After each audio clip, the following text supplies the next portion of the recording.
amagara y'umukuru w'igihugu burya aba yerekeye igihugu cyose. Kuko iyo umukuru w'igihugu atwara igihugu agwaye adakome neza bishobora kugira ingaruka mbi ku buzima bw'igihugu. Rero sinzi ko muvyibuka kuvaho umutamukanyi wiwe Denise Bucumi bamutwariye mu gihugu ca Kenya bivugwa yuko yobagiye kuvurirwayo, hanyuma tukabona ibinyamakuru vyo mu gihugu ca Kenya birashikirije biravuze ko umutambukanyi wa Pierre Nkurunziza bamutoye mugera wa coronavirus. Twace twumva yuko bikenewe ko umuntu akurikirana amagara y'umuryango w'umukuru w'igihugu, yaba umutambukanyi we canke umukuru w'igihugu nyene ubwiwe. Niko rero twafashe ingingo yo kubikurikirana mu buryo bwimbitse, hama turagenda mu bamwegereye tukama tubaza mu baganga, hama haragera igihe turaronka amakuru yuko vy'ukuri umukuru w'igihugu afise ibimenyetso vy'uko ubuzima bwe butifashe neza. Naho rero twafata ingingo yo kubikurikirana ku munsi gushika naho rero buriya kuri uriya munsi wa gatandatu tumenye yuko yoba yinjijwe ibitaro hariya mu ntara ya Karuzi, ibitaro bitiriye ngo natwe turashoboye, vyitiriwe imyaka 50 yo kwikukira. Hama twace tubikurikirana mu buryo rero bwimbitse, ni naho twashobora kumenya ko amagara yiwe ahubwo yoba ariko agenda atosekara. Twaragerageje ku munsi wa Mungu no ku munsi wa mbere twirigwa turandika ku mbuga ngurukana bumenyi, turabishikiriza no mu maradiyo, mugabo twashikiriza amakuru ajanye n'amakenga ku magara y'umukuru w'igihugu, atavyinshi tuvuze kugira abajejwe inzego z'igihugu bashobore gufata ingingo yo kubwira abarundi ivyo ari byo.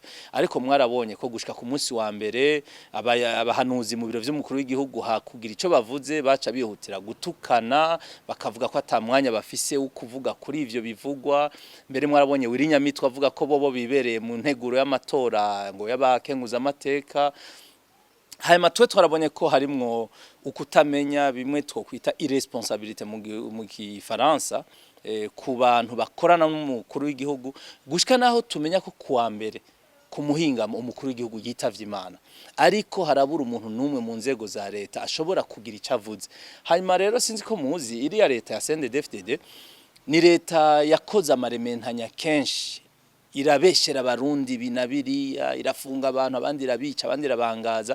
Niho twafata ingingo yuko dutegerezwa rero ubu unyi kubikurikiranira cyane hafi, mbere tugasaba abantu kuva mu gacerere. Naho rero ku munsi wa mbere twatangura kwandika amakuru ku mbuga ngurukana bumenyi no mu radio, mbere turabishikiriza turavuga ko hari amakuru dufise yuko umukuru w'igihugu yoba atakiriho, yoba yitavye Imana. Hama tugira amahirwe tubona ku mugoroba wo kuwa mbere nyene leta wo kuwa kabiri, kuwa mbere nta nakimwe bagumye bavuga, ariko kuwa kabiri baravuye mu gacerere barasohora itangazo bemera ko umukuru w'igihugu yapfuye, naho ivyo bashizemwo n'imvo bisa nibitumvikana neza kandi atari bose bavyemeye. Ariko igikuru nuko bashoboye kubwira abarundi ko umukuru w'igihugu atakiriho. Baravuga kandi ko yahitanye n'ugwiwe n'ugwakarago, niko mu Kirundi bavuga. Ahandi ho murazi bari gushobora kuvuga ibinabiriya mu ntumbero yo gukora ibintu bitandukanye, kumbure harimo n'ibitari kuba vyiza. Twe rero tubona ko twaterereye umuganda kugira